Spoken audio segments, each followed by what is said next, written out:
लक्ष्मी दृढदाक्षाङ्गदाक्षश्रीवत्सवक्षसे क्षेमङ्कराय सर्वेषां श्रीरङ्गेशाय मङ्गलम्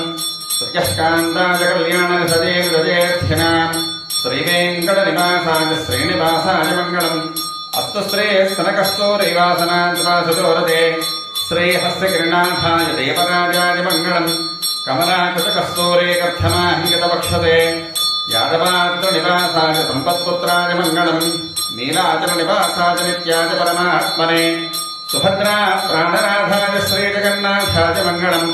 मङ्गलम् कोसलेन्द्राय महनीयगुणात्मने चक्रवर्तितनोजाय सार्वभौमाय मङ्गलम् स्वोच्छिष्टमालिका बन्धगन्धबन्धजिष्णवे विश्वचित्ततनोजाय गोदायै नित्यमङ्गलम्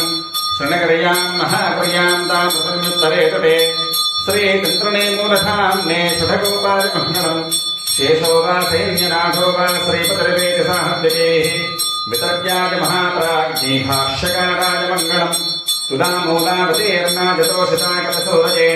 सौम्यजा मातृमृणये शेषांशायास्तु मङ्गलम् मङ्गलाशासनपरे हर्मदाचार्यपुरोगमैः सर्वैश्च पूर्वैराचार्यैः सत्कृतायास्तु मङ्गलम्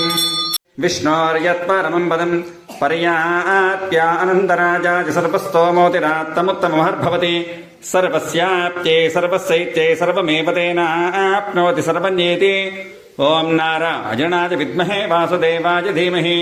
तन्नो विष्णुप्रचोदयात् ॐ महादेव्यै च विद्महे विष्णुपत्न्यै च धीमहि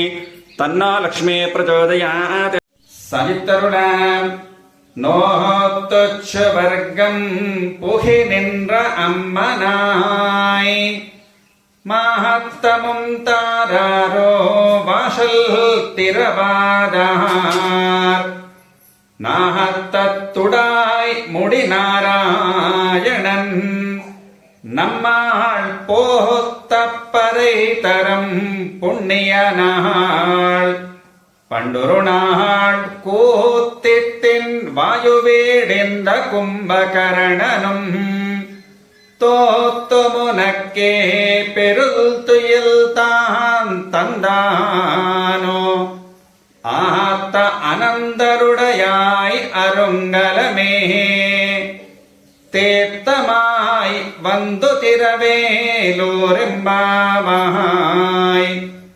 நோத்துச்சுவர்க்கம் புகி நின்ற அம்மனாய் மகத்தமும் தாராரோ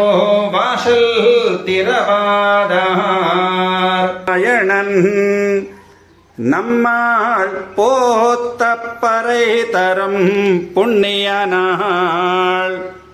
பண்டொரு நாள் கூத்தித்தின் வாயுவேடிந்த கும்பகரணனும் தோத்துமுனக்கே பெருள் துயில் தான் தந்தானோ ஆத்த அனந்தருடையாய் நீளாதுங்கஸ்தனகிரிதடே சுப்தமுத்போத்ய கிருஷ்ணம் பாரார்த்தியம் ஸ்வம் ஸ்ருதிசதசிரசித்தமத்யாபஜந்தே स्वोच्चिष्टायां सृजनिगडितं या बलात्कृत्य भुङ्क्ते गोदा तस्यै नम इदमिदं भोजदेवास्तु भोजः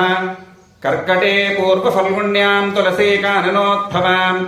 पाण्ड्ये विश्वम्भरां गोदां वन्दे श्रीरङ्गनायके कन्याश्रवणसंज्ञातं कृपावात्सल्यसागरं सर्वेषां प्रथमाचार्यं श्रीनिवासमहं भजे।